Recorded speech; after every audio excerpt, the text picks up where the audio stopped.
Welcome dear students, आप सभी का स्वागत है हमारे यूट्यूब चैनल पे। तो दोस्तों, इस वीडियो में हम करने वाले हैं कक्षा 9वीं वार्षिक परीक्षा 2023-24 विषय सामाजिक विज्ञान का जो पेपर होने वाला है, यानी कि आज अभी 15 मार्च को उसका पूरा का पूरा रियल पेपर मैं सॉल्यूशन बताने जा रहा हूं। तो इस वीडियो को आपको कंप्लीट वॉच करना है। साथ ही में अगर आपने हमारे यूट्यूब चैनल को अभी तक सब्सक्राइब नहीं किया है तो सब्सक्राइब कर लीजिए, क्योंकि आने वाले जितने भी पेपर होने वाले हैं, जितने भी आपके पेपर बचे हुए हैं, उनके जो रियल पेपर है केवल मात्र इसी यूट्यूब चैनल पर डाले जाएंगे सबसे पहले एवं सबसे सटीक। ठीक है, तो यूट्यूब चैनल को सब्सक्राइब कर दीजिए। साथ ही में अगर आपने अभी तक इस वीडियो को शेयर नहीं किया है तो सबके पास इस वीडियो को शेयर कर दीजिए अधिक से अधिक संख्या में। ठीक है, चलिए शुरू करते हैं बिना किसी टाइम को वेस्ट किए। कक्षा 9वीं वार्षिक परीक्षा 2023-24 विषय सामाजिक विज्ञान, Hindi and English both version में है ये paper. Total number of printed pages 9 और मैक्सिमम मार्क्स 75। अगर आप वीडियो को कंप्लीट वॉच करके जाएंगे तो 75/75 करके आओगे, ये मेरी गारंटी है। लेकिन आपने वीडियो को अगर स्किप किया, वॉच नहीं किया, तो आपको बहुत ज़्यादा दिक्कत आने वाली है, बहुत ज़्यादा आप पछताने वाले हो। ठीक है, चलिए तो बिना किसी टाइम को वेस्ट किए शुरू करते हैं। पहला क्वेश्चन है आपका, सही विकल्प का चयन करके आपको लिखना है। चलिए, पहला क्वेश्चन क्या है? पहला क्वेश्चन दे रखा है, भारत के मध्य से गुजरने वाली कर्क रेखा का मान क्या है? ठीक है, पहला ऑप्शन है इसमें 82 डिग्री 30 पूर्वी देशांतर, बी ऑप्शन है आपका 82 डिग्री 30 पश्चिमी देशांतर, सी ऑप्शन है आपका 23 डिग्री 30 मिनट उत्तरी अक्षांश, चौथा है 23 डिग्री 30 दक्षिणी अक्षांश। ठीक है, तो क्वेश्चन का करेक्ट आंसर क्या जाएगा? क्वेश्चन का करेक्ट आंसर आ जाएगा सी ऑप्शन, यानी कि 23 डिग्री 30 मिनट उत्तरी अक्षांश। ठीक है, सी ऑप्शन इसका राइट आंसर आ जाएगा। दूसरा क्वेश्चन देखते हैं, महाद्वीपीय शैलों में दबाव उत्पन्न होने का क्या परिणाम है? ठीक है, महाद्वीपीय जो शैल है उनमें दबाव उत्पन्न होने से क्या परिणाम होते हैं? पहला ऑप्शन है वलन क्रिया, बी ऑप्शन है भ्रंशीकरण, सी ऑप्शन है ज्वालामुखी, डी ऑप्शन है उपरोक्त सभी। तो ये सभी उत्पन्न होते हैं, तो डी ऑप्शन इस क्वेश्चन का राइट आंसर आ जाएगा, उपरोक्त सभी। ठीक है, all of the above, D option इसका राइट आंसर आ जाएगा। नेक्स्ट देखते हैं, तीसरा क्वेश्चन है आपका, फ्रांस की क्रांति कब आरंभ हुई थी? ठीक है, चार ऑप्शन दे रखे हैं। पहला क्या है? 1780 ईस्वी, दूसरा है 1890 ईस्वी, तीसरा है 1789, चौथा है 1960। ठीक है, तो क्वेश्चन का राइट आंसर क्या जाएगा? सी ऑप्शन इस क्वेश्चन का राइट आंसर आ जाएगा, 1789 ईस्वी। ठीक है, सी ऑप्शन। चौथा क्वेश्चन है, हिटलर का प्रमुख अर्थशास्त्री कौन था? तो हिटलर के प्रमुख अर्थशास्त्री के नाम दे रखे, पहला है यालमार शाक्ट, दूसरा है विलियम कैंसर, सी है जॉन एबर्ट, चौथा है हिंडनबर्ग। ठीक है, तो क्वेश्चन का राइट आंसर क्या जाएगा? आ वाला, यानी कि यालमार शाक्ट इस क्वेश्चन का करेक्ट आंसर आ जाएगा। हिटलर का प्रमुख अर्थशास्त्री था ये। ठीक है, ए ऑप्शन इसका राइट आंसर आ जाएगा। फिफ्थ क्वेश्चन है आपका, लोकतंत्र जनता के लिए जनता के द्वारा जनता का शासन है, उपरोक्त कथन किसने कहा है? पहला ऑप्शन है इसमें अब्राहम लिंकन, दूसरा ऑप्शन है इसमें मिस्टर चर्चिल, सी ऑप्शन है आपका प्रो लास्की, डी ऑप्शन है प्रो गार्नर। ठीक है, तो क्वेश्चन का राइट आंसर क्या जाएगा? ए ऑप्शन इस क्वेश्चन का करेक्ट आंसर आ जाएगा, अब्राहम लिंकन इस क्वेश्चन का करेक्ट आंसर आ जाएगा। ठीक है, अब्राहम लिंकन ने लोकतंत्र को जनता के लिए जनता के द्वारा जनता का शासन कहा है। ठीक है, ए ऑप्शन इसका राइट आंसर आ जाएगा। नेक्स्ट देखते हैं आपका, एक विशेष अवधि में प्रति 1000 व्यक्तियों के पीछे मरने वालों की संख्या को क्या कहते हैं? ए ऑप्शन है इसका शिशु मृत्यु दर, बी ऑप्शन है मृत्यु दर, सी ऑप्शन है जन्म दर और डी ऑप्शन है जीवन प्रत्याशा। ठीक है, तो क्वेश्चन का राइट आंसर क्या जाएगा? ए ऑप्शन इस क्वेश्चन का करेक्ट आंसर आ जाएगा, शिशु मृत्यु दर। ठीक है, चलिए जी अगला देखते हैं, रिक्त स्थानों की पूर्ति आपको करना है। पहला क्वेश्चन क्या है, भारत की भूमि का क्षेत्रफल कितना वर्ग किलोमीटर है? तो भारत की भूमि का क्षेत्रफल है 32,87,263 वर्ग किलोमीटर। ठीक है, 32,87,263, यानी कि 32,87,263 वर्ग किलोमीटर, ये आपको ध्यान रखना है। दूसरा क्वेश्चन है, लोगों का एक स्थान से दूसरे स्थान पर जाकर बसना क्या कहलाता है? तो लोगों का एक स्थान से दूसरे स्थान पर जाकर बसना कहलाता है प्रवासन। क्या कहलाता है? प्रवासन। और जो लोग एक स्थान से दूसरे स्थान पर जाते हैं, बसते हैं, उन्हें क्या कहते हैं? उन्हें कहते हैं प्रवासी। ठीक है, तो प्रवासन इसका राइट आंसर आ जाएगा। रिक्त स्थान पुस्तक को क्रांति का बाइबल कहा जाता है, तो द स्पिस्टी ऑफ लॉज क्या कहते हैं? The spirit of laws.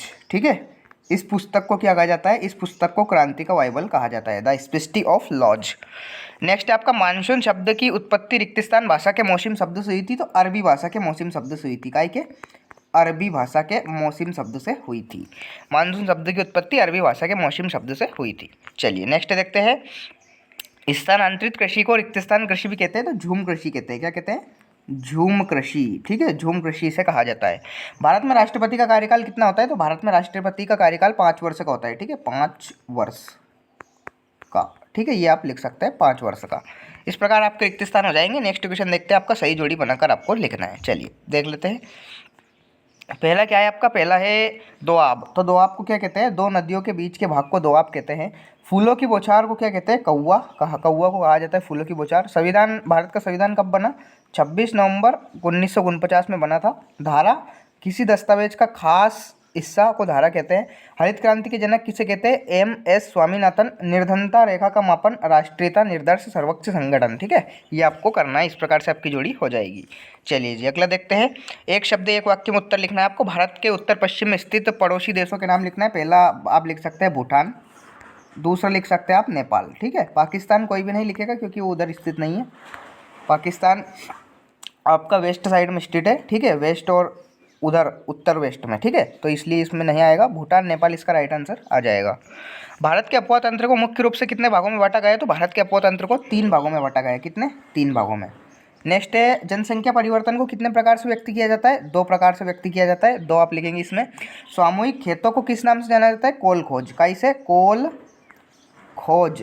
ठीक है, सामूहिक खेतों को कोल खोज नाम से जाना जाता है। सॉरी, कोल खोज। ठीक है, कोल खोज नाम से जाना जाता है। नेक्स्ट है आपका, विश्व का सबसे बड़ा लोकतंत्र देश कौन सा है? तो विश्व का सबसे बड़ा लोकतंत्र देश है आपका भारत। ठीक है, इंडिया। भारत इस क्वेश्चन का राइट आंसर आ जाएगा, भारत। ठीक है, भारत इसका राइट आंसर आ जाएगा। नेक्स्ट है आपका, बरसात के मौसम में किसान क्या उगाते हैं? तो आप लिख सकते हैं ज्वार, मक्का, बाजरा। ठीक है, ज्वार, बाजरा, मक्का भी आप लिख सकते हैं। एमपी के जो स्टूडेंट्स हैं वो सोयाबीन लिख सकते हैं। एमपी में बारिश में सोयाबीन ही बोई जाती है। ठीक है, सोयाबीन आप लिख सकते हैं। इस प्रकार से इसका आंसर हो जाएगा। चलिए नेक्स्ट देखते हैं। सत्य असत्य का चयन करके आपको लिखना है। हिटलर का गणतंत्र का समर्थक था। हिटलर गणतंत्र का विरोधी था, असत्य आ जाएगा। भारत एक धर्मनिरपेक्ष राज्य है, सत्य बात है। महात्मा गांधी को राष्ट्रपिता के नाम से जाता है, सत्य है ये भी।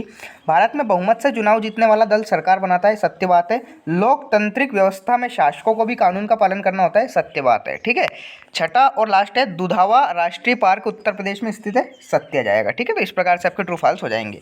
प्रश्नोत्तर आप देख सकते हैं।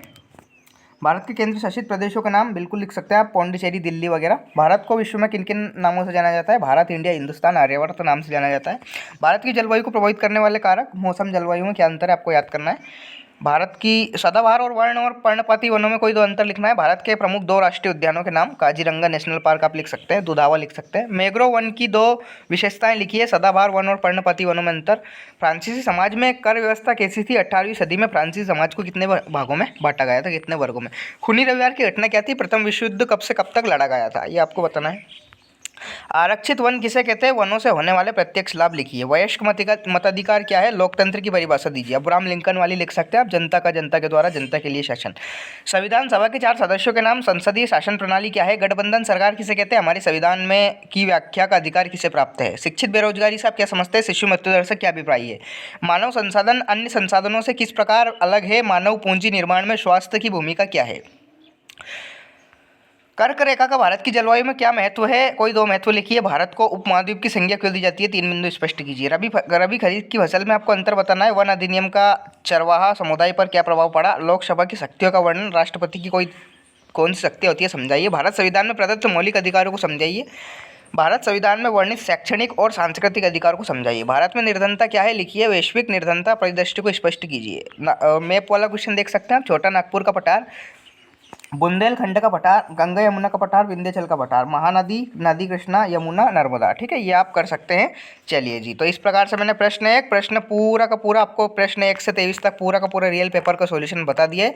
अगर आपको कोई डाउट है तो कमेंट सेक्शन में जरूर बताइए। साथ ही में अगर आपने चैनल को सब्सक्राइब नहीं किया है तो चैनल को सब्सक्राइब कर लीजिए, ताकि आने वाले पेपर सबसे पहले इसी यूट्यूब चैनल पर अपलोड किए जाएंगे, तो उनकी जो नोटिफिकेशन है सबसे पहले आपको मिल जाएगी। ठीक है, बी द फर्स्ट, ये है मोटो, बी द फर्स्ट। ठीक है, चलिए जी, मिलते हैं नेक्स्ट वीडियो में। तब तक के लिए टाटा बाय बाय, जय हिंद, वंदे मातरम, भारत माता की जय।